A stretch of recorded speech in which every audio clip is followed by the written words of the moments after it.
बिल्कुल simple rack कैसा दिखता है, ठीक है। उसमें आपका जितना भी डाटा होगा वो डाटा आएगा पहली स्टेज पे, ठीक है। उस डाटा को, ये कुछ भी हो सकता है, HTML, मार्कडाउन फाइल्स, PPT, अब तो इमेजेस भी आने लग गई हैं क्योंकि मल्टी मॉडल इम्बेडिंग्स आने लग गई हैं, ठीक है। तो उन सारा डाटा को आपने एम्बेडिंग मॉडल का यूज़ करके एम्बेडिंग्स में कन्वर्ट कर लिया। बेसिकली जैसे आपको पता होगा कि LLMs को इंग्लिश की या फिर कोई भी लैंग्वेज समझ नहीं आती है। उसको ये समझ नहीं आता कि जैसे लिखा हुआ है कि हाय आई एम रुपिंदर, उसे ये समझ नहीं आता है। उसे इसकी मैथमेटिकल फॉर्म समझ आती है जिसे हम एम्बेडिंग कहते हैं। फॉर एग्जांपल जैसे आपने कोई फाइल दी है ना जो उसमें इंग्लिश लिखी है, तो वो डायरेक्टली उसको इंग्लिश समझ नहीं आएगी। एम्बेडिंग मॉडल क्या करेगा, इस इंग्लिश को इसकी एक मैथमेटिकल रिप्रेजेंटेशन में कन्वर्ट कर देगा, मल्टी डायमेंशनल मैथमेटिकल, ठीक है, रिप्रेजेंटेशन। जैसे 0.91, 0.42, ऐसा ऐसा कुछ, 0.09, इस फॉर्म में कन्वर्ट कर देगा, ठीक है। तो उसके बाद जो ये वाली एम्बेडिंग फॉर्म होगी उसे हम अपने वेक्टर डीबी में स्टोर कर लेते हैं। इसे हम वेक्टर्स भी कह सकते हैं, इसे हम एम्बेडिंग्स भी कह सकते हैं, ठीक है।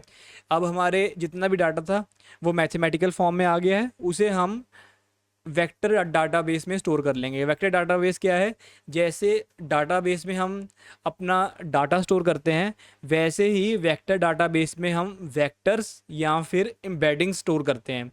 फॉर एग्जांपल जैसे जो ये वाला वेक्टर डाटाबेस है इसमें मैं ये नहीं स्टोर करूँगा कि हाय आई एम रुपिंदर, इसकी जो मैथमेटिकल रिप्रेजेंटेशन है एम्बेडिंग फॉर्मेट में वो जाएगी इस वेक्टर डाटाबेस के अंदर, ठीक है। अब ये तीसरा स्टेप हो गया।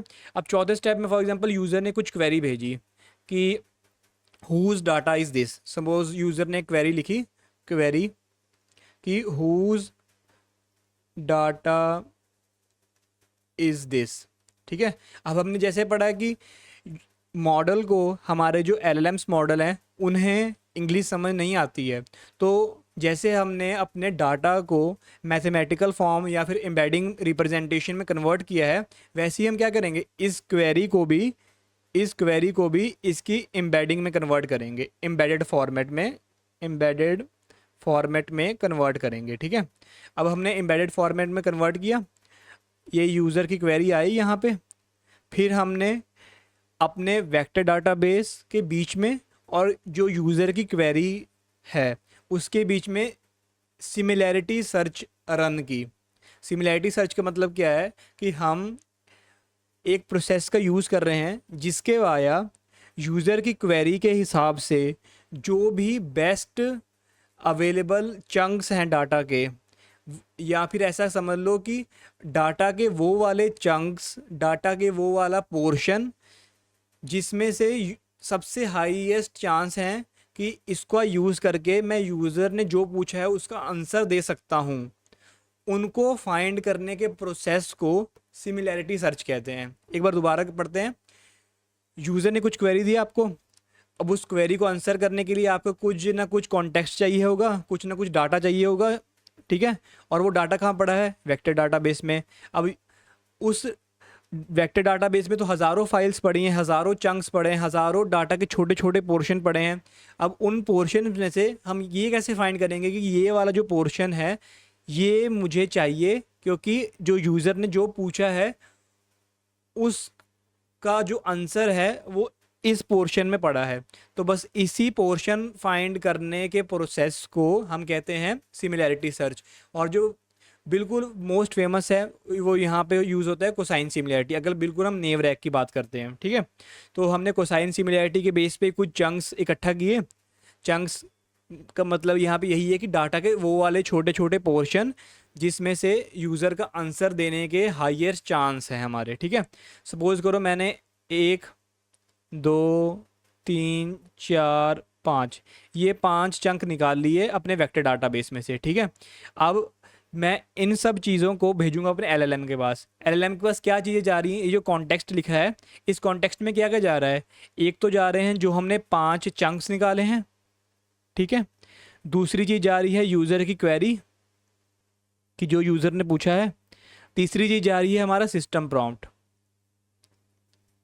ठीक है, अब इस सिस्टम प्रॉम्प्ट का मतलब क्या है कि जैसे हम जब चैट जीपीटी से बात कर रहे थे होते हैं तो कभी कभी उसे कहते हैं ना कि act as a senior software engineer, act as a senior solution architect.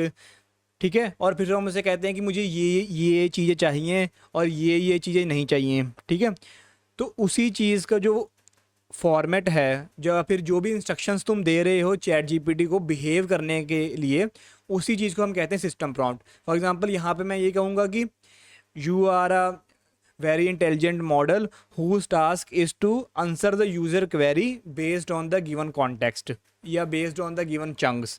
ठीक है, यहाँ पे ये सिस्टम प्रॉम्प्ट जाएगा एलएलएम के पास, वो देखेगा कि अच्छा तो यूज़र चाहता है कि मैं ये काम करूँ और इसके बेस पे यूज़र को आंसर दूँ। ठीक है, तो वो क्वेरी को पढ़ेगा और जो ये तुमने जो 5 चंक्स भेजे हैं ना अंदर, उन 5 चंक्स को उठाएगा, उसमें से आंसर निकालेगा और फाइनल रिस्पांस जो होगा वो यूज़र के पास चला जाएगा। ठीक है, ये है बिल्कुल नेव रैग, जहाँ पे हम बिल्कुल मतलब जो सिंपल से सिंपल रह गए ना, हम उसकी बात कर रहे हैं। ठीक है,